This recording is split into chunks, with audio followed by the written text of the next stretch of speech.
السلام علیکم ورحمۃ اللہ وبرکاتہ ان الحمد للہ نحمدہ ونستعینہ ونستغفرہ بسم اللہ والصلاۃ والسلام علی رسول اللہ اما بعد۔ آج ہمارا اصول فقہ اس کا لیکچر ہے، ہم جدول سمجھیں گے انشاءاللہ العزیز۔ نقشہ اصول فقہ ہے کیا، اصول فقہ کی حیثیت کیفیت کیا ہے، اصل میں یہ کیا ہے، اس کے اعتبار سے آگے چلے گے۔ آپ یاد رکھیں کہ اصول فقہ کو مختلف احباب نے مختلف طریقوں سے سمجھانے کی کوشش کی ہے۔ کتابیں مختلف ہیں تو ان کا طرز استدلال مختلف ہے، ان کی تصنیف کی صورتیں مختلف ہیں، لیکن اگر تمام کو سامنے رکھتے ہوئے دیکھا جائے تو اصول فقہ اربعۃ اقسام، چار صورتیں بنتی ہے۔ اس لیے بعضوں نے چار ابواب کیے ہیں۔ الوجید میں اگر دیکھا جائے، عاصم العداد میں دیکھا جائے، کئی اور کتابوں میں دیکھا جائے تو ان کی کتابوں کے چار ابواب ہیں۔ اصول فقہ کی کتابوں کے چار ابواب ہیں، انہی ابواب کے متحد یہ آگے چیزیں چلتی ہیں۔ اب بعضوں نے اس اعتبار سے تقسیم کی ہے، ہم اس کو بھی سامنے رکھتے ہیں لیکن ساتھ ساتھ دوسری بھی میں آپ کے سامنے رکھتا جاؤں گا، بیان کرتا جاؤں گا۔ کہتے ہیں کہ سب سے پہلے جو چیز ہے وہ مستدل، مجتہد ہوگا تو اصول فقہ ہوگی، وگرنہ اصول فقہ کا کوئی تعلق ہی کوئی نہیں ہے۔ مجتہد، مستدل، استدلال کرنے والا، اصل تو وہی ہے نا۔ کیا ہوگا اصول فقہ میں اصل پھر کیا ہو گیا؟ استدلال کرنے والا۔ ہاں، وگرنہ تو اصول فقہ کا تعلق ہی کوئی نہیں ہے نا، وگرنہ تو پھر اصول فقہ آپ کے پاس کتاب ہے، استدلال نہیں ہے۔ آپ کے پاس استاد ہے، اصول فقہ نہیں ہے۔ لہذا اصول فقہ پڑھائے گا بھی وہ جس کے اندر استدلالی قوت ہوگی، جو ہر لفظ کو اصول فقہ کے اعتبار سے پورا گمانا جانتا ہو۔ اور پھر ایک مزے کی بات یہ ہے کہ جو مستدل ہے وہ صرف اصول فقہ کا عالم نہیں ہوتا، وہ صرف اصول فقہ کا ہی عالم نہیں ہوتا، اس کے اندر دلالات میں آئیں گے۔ مثلا دوسری چیز ہے المستدل میں، اگر آپ دوسری چیز اگر دیکھیں تو آگے ساتھ ہے الدلیل۔ اصول فقہ اربعۃ اقسام میں نے کہا نا، نمبر ایک المستدل، نمبر دو دلیل، نمبر تین الدلالہ، نمبر چار حکم، نتیجہ۔ المستدل، الدلیل، الدلالہ اور حکم، یہ چار ہی ابواب ہیں۔ اور اصول فقہ کے ہر مسئلے میں یہ چاروں صورتیں آئیں گی، یاد رکھیں، ہر مسئلے میں اصول فقہ کے ہر مسئلے میں، وہ آپ کا چاہے شرع من قبلنا سے متعلق ہو، استصحاب سے متعلق ہو، قیاس سے متعلق ہو، اجماع سے متعلق ہو، قواعد لغویہ سے متعلق ہو، اسی طرح کوئی بھی چیز ہے اس کے متعلق ہو تو آپ سے یہی چار چیزیں چلے گی۔ اس کو یہ بھی کہہ سکتے محاورہ علم اصول الفقہ، علم اصول فقہ کا محاورہ یہ چار چیزیں ہیں۔ یعنی اگر کہیں گے علم اصول کی فقہ کیا ہے تو محاورتاً یہ چار چیزیں ہی آپ کے سامنے آئیں گی۔ اب آپ کو پتہ چل گیا، کم سے کم اجمالاً پتہ چل گیا کہ اصول فقہ میں یہ ہر مسئلے میں چار چیزوں کا مضبوط، نہ صرف مضبوط بلکہ مضبوط ترین ہونا اور تفہیم میں آنا بہت ضروری ہے۔ مثلا آپ کہتے ہیں نماز ہے، نماز فرض ہے، نماز فرض ہے، آپ پہلے بتائیں کہ بھئی تو مجتہد ہے، تو نے تو حکم لگا دیا نا، تم مجتہد ہے، تیرے پاس دلیل کیا ہے، اس دلیل میں دلالت کیا ہے، حکم جو فرد نکالا ہے وہ کس دلیل کے تحت نکالا ہے؟ تو نے کہا قادیانی کافر ہے، قادیانی کافر ہے، قادیانی کافر، زندیق کافر ہے۔ ہم نے کہا زندیق کافر ہے، کافر نہیں ہے، خالی کافر نہیں ہے۔ وجہ استدلال کیا ہے جی؟ زندیق کافر کیوں ہے، عام کافر کیوں نہیں ہے؟ تو آپ وہاں دلیل بھی دیں گے، اس دلیل کی دلالت بھی پیش کریں گے، اور ساتھ اس کا حکم دیگر احکام سے تعارض کی صورت میں باقیوں کی نفی اور اصل کی کیا کریں گے؟ تصدیق اور اثبات کروائیں گے، پورے زوروں سے آئیں گے۔ کیوں؟ اس لیے اب دیکھیں مثلا کہتے ہیں یہ اقلیت ہے، اقلیت تو تب ہو، اقلیت نہیں ہے، ہم مانتے اس کو، ان کو کافر نہیں مانتے، بات سمجھ رہے ہیں؟ یہ ساری چیزیں ہم ان کو، اور پھر یہ کہ ان کو غیر مسلم بھی نہیں مانتے، غیر مسلم والی بات، یہ ساری چیزیں وضاحتاً آپ کو بتانی پڑے گی بھی عام کافر اور زندیق کافر میں فرق یہ ہے، اور اس کی دلیل یہ دلالت کر رہی ہے۔ اس لیے میں نے یہ فتویٰ لگایا ہے۔ آپ کوئی بھی مسئلہ ہے اس میں جب اپنی رائے دیں گے تو آپ کے پاس دلیل بھی موجود ہو، اس دلیل کی وجہ دلالت بھی سب کو کیا ہے، سمجھائے۔ جیسے میں نے کہا کہ تفسیر القرآن بالقرآن بس سننا اصل یہ نہیں ہے کہ تفسیر القرآن بالقرآن، یہ اصل نہیں ہے۔ آپ نے کہا دلیل کیا ہے، ایک رائے دے دی، دلیل ہم نے پیش کی، اور اس کی ساتھ دلالت بھی التزامی بھی پیش کی، تو آپ باقاعدہ سمجھیں گے کہ واقعتاً یہ چیز ہے۔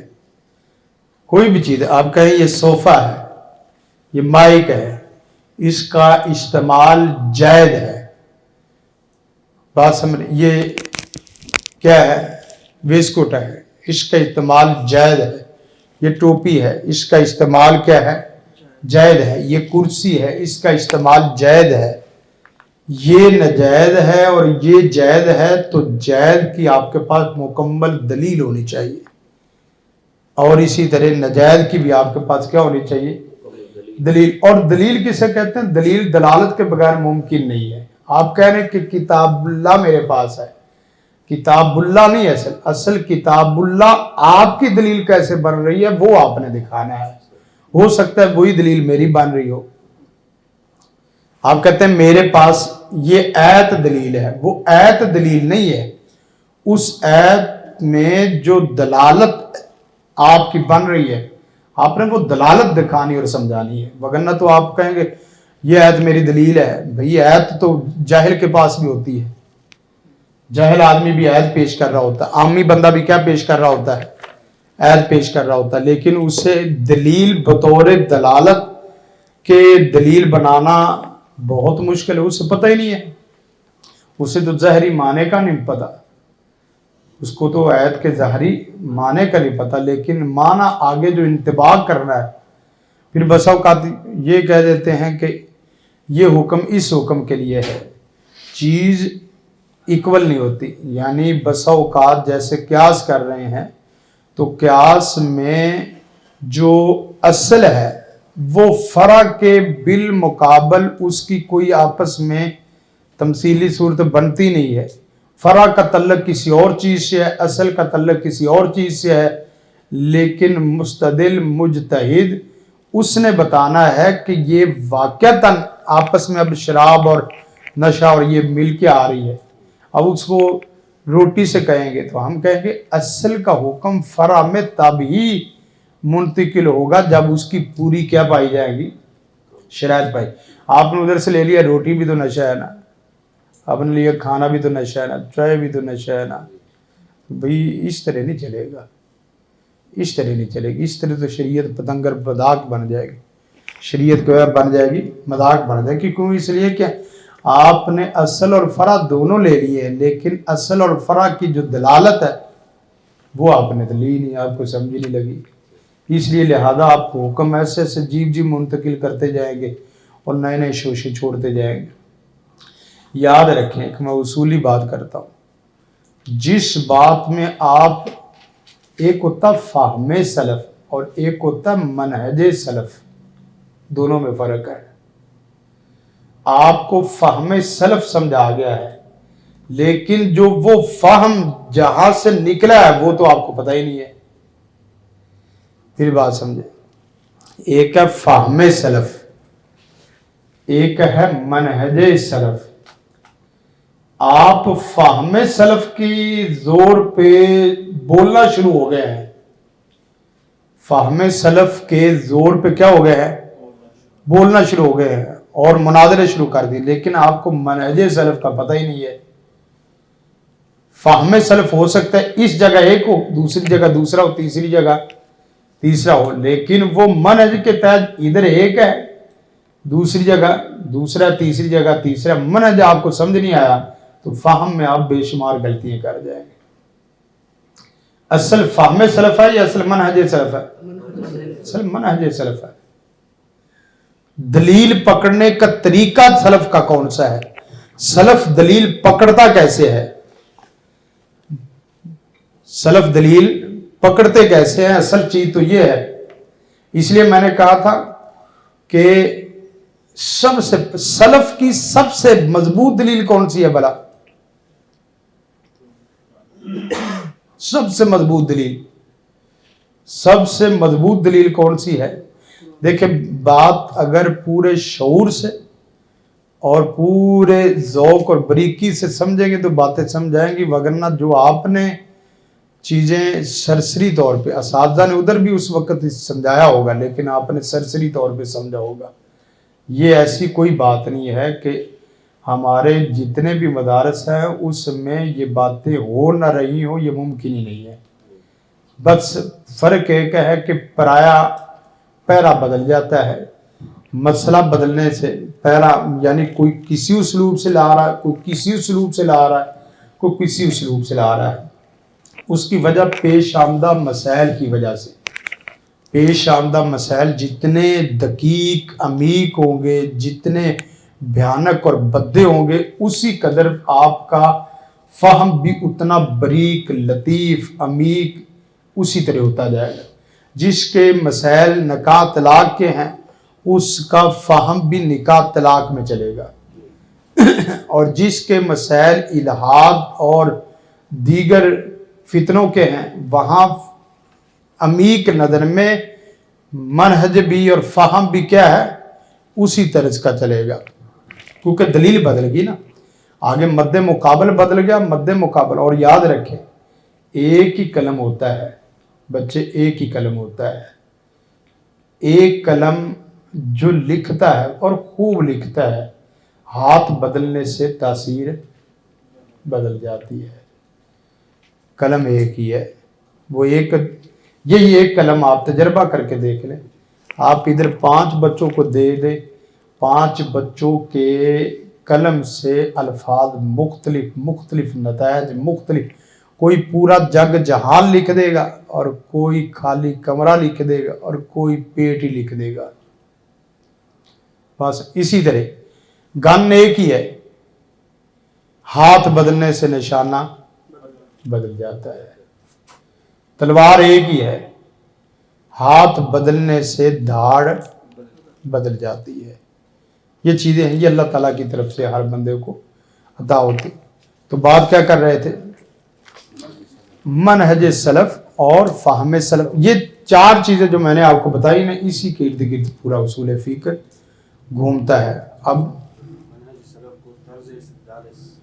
ہاں طرز استدلال میں بات کر رہا تھا، دیکھیں نا سوال سے بات کھل گئی۔ میں نے کہا تھا کہ منہج سلف میں سب سے مضبوط دلیل کون سی ہے؟